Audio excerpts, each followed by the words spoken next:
Hello दोस्तों, मेरा नाम अनीका है।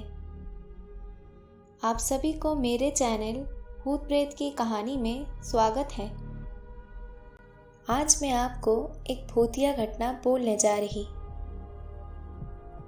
ये घटना पंजाब के रहने वाले सुरेश नामक एक व्यक्ति के साथ घटी थी, तो मैं उनके व्यू पॉइंट से बोल रही। मेरा नाम सुरेश है और मैं पंजाब का रहने वाला हूँ। ये एक सच्ची घटना है और ये घटना मेरे एक मित्र के साथ घटी थी। मेरे मित्र का नाम सलीम है और हम बचपन से ही बहुत अच्छे दोस्त हैं और हम एक दूसरे से सारी बात शेयर करते हैं। हम जब कॉलेज में आए थे तब सलीम की सगाई हो गई थी। वो उसकी मंगेतर से, जिसका नाम हिना था, उससे बहुत प्यार करता था और वो दोनों रात भर फ़ोन पर बातें करते रहते थे। एक दिन की बात है, उसने मुझे बताया कि वो उसके मंगेतर से रात को बात कर रहा था। सलीम ने उसके मंगेतर को मिलने के लिए बोला तो उसके मंगेतर बदली हुई आवाज़ में बोली, "तू ज़्यादा मत बोल वरना तेरे को वही दफन कर दूंगी।" सलीम एक बार तो ये सुनकर चौंक गया और फिर सोचा वो शायद मजाक कर रही होगी। फिर सलीम भी उसको मजाक में बोला, "क्या कर लेगी तू मेरा, चल देखते हैं।" तो वो फिर बोली, "आज रात देख तेरे साथ क्या होता है।" ये कहकर उसने फ़ोन रख दिया। अगली सुबह जब सलीम मुझसे मिला तो वो अपनी कल रात की बातें बताने लगा।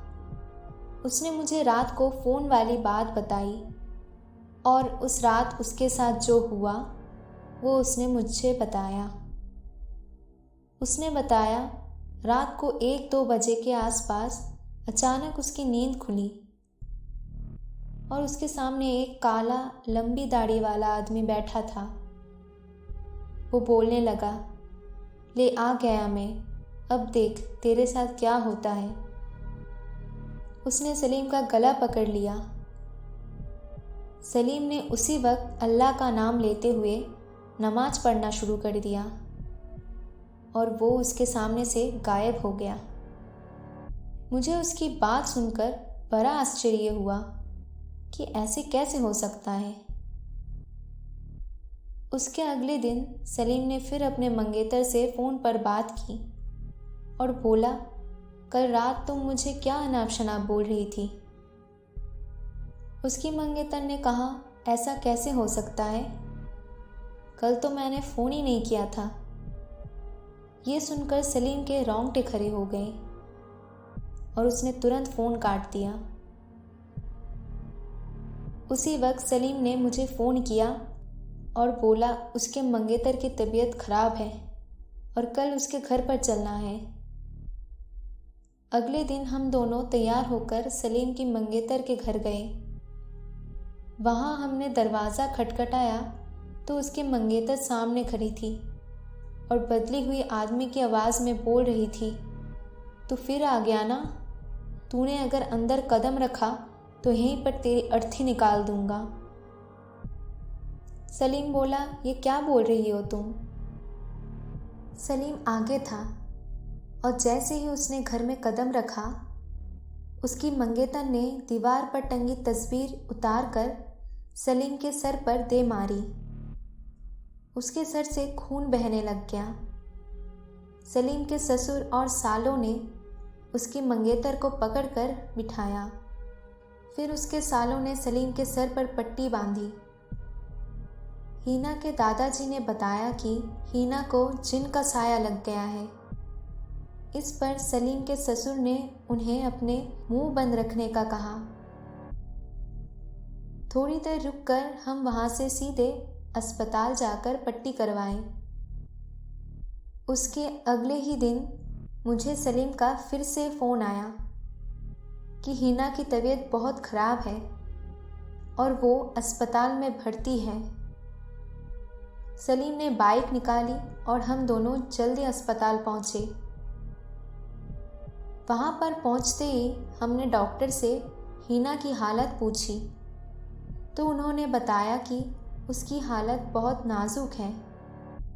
कौन सी बीमारी है वो पता नहीं चल पा रहा है और उसके घर वालों को डॉक्टर ने हिना को घर ले जाने को कहा।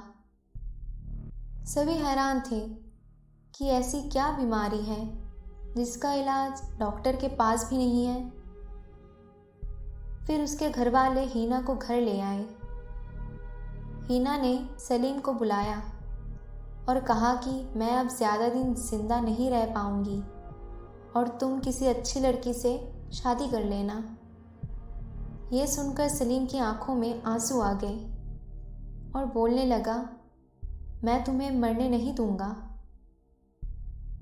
फिर हिना के दादाजी ने उसको एक बाबा के पास ले जाने को कहा। हम उसको बाबा के पास ले गए और बाबा ने बताया कि इसको एक बूढ़े जिन ने जकड़ लिया है, जिसकी वजह से वो इसके शरीर को नुकसान पहुंचा रहा है। अब बहुत देर हो गई है। बाबा ने बताया कि इसका एक ही इलाज है। यहाँ से 100 किलोमीटर दूर एक दरगाह है, वहाँ इसका इलाज हो सकता है। और बाबा ने बताया कि इसके साथ वही इंसान जाएगा जिसे वो सबसे ज़्यादा चाहती है। सलीम ने कहा, मैं चला जाऊँगा, मुझे बाइक भी चलानी आती है। तो रात को 2 बजे सलीम और हिना दोनों बाइक पर निकल पड़े।